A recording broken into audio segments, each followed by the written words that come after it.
നിങ്ങൾ ആദ്യമായി ഈ ചാനൽ കാണുന്നതെങ്കിൽ ചാനൽ ഒന്ന് സബ്സ്ക്രൈബ് ചെയ്യുക, തൊട്ടുള്ള ബെൽ ഐക്കൺ ഒന്ന് എനേബിൾ ചെയ്യുക. എന്ന എല്ലാ വീഡിയോയും നിങ്ങൾക്ക് നോട്ടിഫിക്കേഷൻ ലഭിക്കും. അവതാരികയായി കരിയർ ആരംഭിച്ച മലയാള സിനിമയിലേക്കെത്തിയ നടിയാണ് മീനാക്ഷി രവീന്ദ്രൻ. മഴവില് മനോരമയിലെ ഉടന് പണം എന്ന പരിപാടിയിലൂടെയാണ് മീനാക്ഷി അവതാരകയായി എത്തിയത്.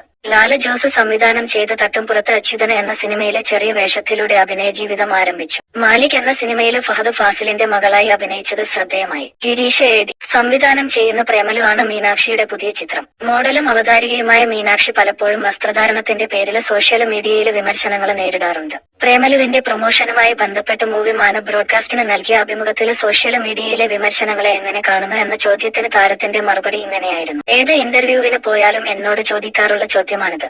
ഓൺലൈൻ മീഡിയ തുടങ്ങിയ കാലം തൊട്ടുള്ളതാണിത്. നമ്മുടെ ഇൻഡസ്ട്രിയിലുള്ള സൂപ്പർ സ്റ്റാർസിനെ വരെ ഇതിന്റെ പേരിൽ വിമർശിക്കുന്നുണ്ട്.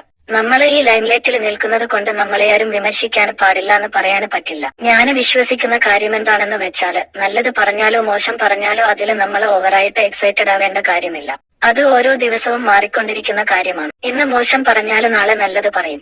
എന്റെ അഭിപ്രായത്തില് ഓൺലൈൻ മീഡിയക്ക് എപ്പോഴും ഇഷ്ടം നെഗറ്റീവ് പബ്ലിഷ് ചെയ്യാനാണ്. കാരണം ആളുകൾക്ക് എപ്പോഴും നെഗറ്റീവ് പ്രൊമോട്ട് ചെയ്യാനാണ് താല്പര്യം. നമ്മളിപ്പോൾ സോ കോൾഡ് മാന്യമായിട്ടുള്ള വസ്ത്രം ധരിച്ച് പുറത്തിറങ്ങിയാലും അതിനെ നെഗറ്റീവ് ആംഗിളില് ഫോട്ടോ എടുത്ത് പബ്ലിഷ് ചെയ്യാറുണ്ട്. ഉദാഹരണത്തിന് ഞാനിപ്പോൾ ചുരിദാര് ധരിച്ചിട്ട് വൺ സൈഡായി ഷാള ഇട്ടാല് പോലും ഷാള ഇടാത്ത സൈഡിൽ നിന്ന് ഫോട്ടോ എടുക്കുന്നവരുണ്ട്. അത് കാണാൻ ആളുകളുണ്ട്. ഞാന് പലപ്പോഴും കണ്ടിട്ടുണ്ട്, എന്റെ സാരിയെടുത്ത ഫോട്ടോയോ അല്ലെങ്കിൽ സോ കോൾഡ് മാന്യതയുള്ള വസ്ത്രങ്ങൾ ഇട്ടിട്ടുള്ള ഫോട്ടോകളോ വൈറലായിട്ടില്ല. പക്ഷേ ഞാൻ സ്ലീവ്ലെസ് ആയിട്ടുള്ള ഡ്രസ്സോ അല്ലെങ്കിൽ ഷോർട്ട് ആയിട്ടുള്ള ഡ്രസ്സുകളോ ഇട്ട ഫോട്ടോകൾ വൈറലാവുന്നുണ്ട്. പറയുന്നവര് പറഞ്ഞോട്ടെ, എന്നെ സപ്പോർട്ട് ചെയ്യുന്നവരുണ്ട്. ഇതെന്റെ പ്രൊഫഷണൽ ലൈഫിന്റെ ഭാഗമാണ്. അതുകൊണ്ട് ഞാൻ അത്തരം കാര്യങ്ങൾ കൂടുതൽ ശ്രദ്ധിക്കാറില്ല, മീനാക്ഷി പറഞ്ഞു.